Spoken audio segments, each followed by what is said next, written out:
नमस्ते बच्चों। Learn with smile YouTube channel में आपका स्वागत है। अगले महीने आपकी बोर्ड परीक्षाएं शुरू होने वाली हैं। आशा है कि आप इन परीक्षाओं की तैयारी अच्छे से कर रहे होंगे। यहाँ इस वीडियो में मैं आपको एक बहुत ही महत्वपूर्ण विषय के बारे में बताने वाला हूँ, जिस विषय पे आप बहुत कम ही सोचते हैं। आप पेपर देखने के बाद यह सोचने लगते हैं कि लेंदी पेपर है या बड़ा पेपर है ना।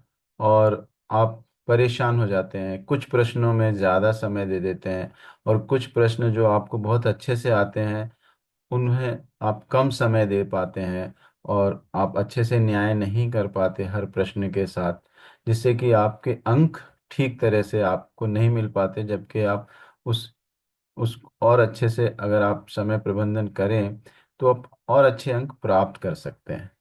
तो मुझे लगता है कि ये जो विषय है समय प्रबंधन, ये बहुत ही महत्वपूर्ण विषय है। इस पे इसके बारे में आप ज़रूर ध्यान दें, जिससे कि आप अच्छे से अच्छे अंक प्राप्त कर सकें। ठीक है। तो उसी के बारे में मैं आपको बता रहा हूँ कि हर प्रश्न में आप कितना समय दें, समय का सही बंटवारा करें, है ना, ध्यान से।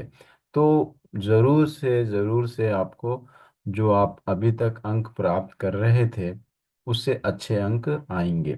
ठीक है। तो देखिए, हमारा जो प्रश्न पत्र है उसमें आपको सबसे पहले अपठित गद्यांश होते हैं दो, है ना, जिसमें कि 6 बहुविकल्पीय यानी एमसीक्यू होते हैं और 4 प्रश्न जो है सब्जेक्टिव होते हैं। तो यहाँ पर आपको एक अपठित गद्यांश के लिए 7 मिनट देना चाहिए। तो दोनों अपठित गद्यांश मिला के होता है 14 मिनट, है ना। 5 मिनट एक्स्ट्रा आप ले सकते हो। तो लगभग लगभग 19 मिनट में, 19 मिनट्स में आपको दोनों भी गद्यांश समाप्त करने चाहिए। ठीक है।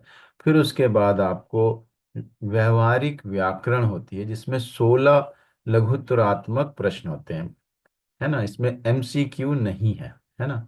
एमसीक्यू नहीं है, लघुत्तरात्मक प्रश्न है। और हर प्रश्न के लिए आप केवल 1 मिनट ही दे सकते हैं। इस तरह से 16 प्रश्न हल करने में आपको 16 मिनट लगना चाहिए।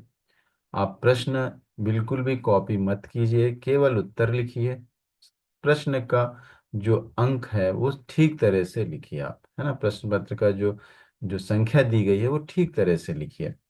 यहाँ पे आप 16 प्रश्नों को 16 मिनट देंगे, 6 मिनट आप एक्स्ट्रा ले सकते हो, अतिरिक्त समय ले सकते हो। ठीक है।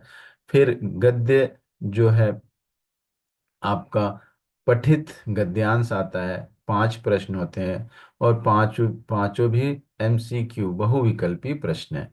हर एक प्रश्न को हल करने में आपको 1 मिनट लगना चाहिए। कुल समय 5 मिनट ही आप इसमें लें, है ना। 2 मिनट एक्स्ट्रा ले लेंगे तो कोई बात नहीं। ठीक। और फिर गद्य के ही स्पर्श में से गद्य भाग से आपको 3 प्रश्न करने के लिए आते हैं। प्रत्येक प्रश्न के लिए केवल 5 मिनट ही दें। इस तरह से आप 15 मिनट इसमें दे सकते हैं। 5 मिनट इसमें भी आप एक्स्ट्रा ले सकते हैं। ठीक है। फिर उसके बाद आप देखें, जो पद्यांश आता है, पठित पद्यांश, उसमें भी 5 एमसीक्यू वाले प्रश्न होते हैं, उसमें भी आप 1 1 मिनट दे सकते हैं।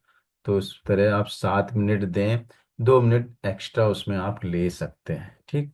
और फिर उसके बाद पद्य से ही 2 प्रश्न, 2 अंक के 3 प्रश्न आते हैं। 5 मिनट देंगे तो 15 मिनट, 5 मिनट उसमें भी एक्स्ट्रा ले लीजिए। ठीक है। संचयन में आपको 2 प्रश्न करने के लिए आते हैं।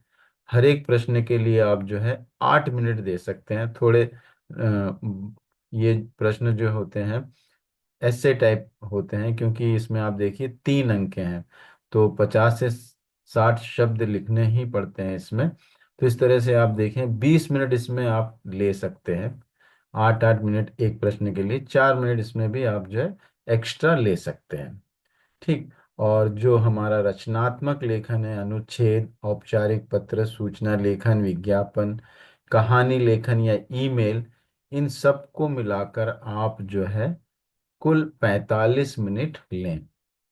इस तरह से आप जो है पूरा प्रश्न पत्र हल करने में अगर इस तरह से समय का बंटवारा करेंगे तो निश्चित रूप से आप बहुत अच्छी तरीके से हर प्रश्न पर हर प्रश्न के लिए आप न्याय कर पाएंगे, अच्छे से उत्तर लिख पाएंगे और आपको अच्छे अंक प्राप्त होंगे, है ना।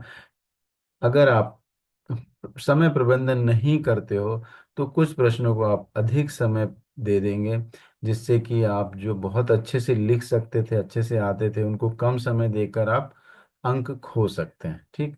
तो समय प्रबंधन का विशेष ध्यान दीजिए बच्चों, जिससे कि आप अच्छे से अच्छे अंक प्राप्त कर सकें।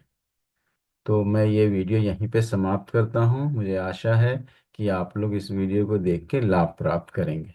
धन्यवाद।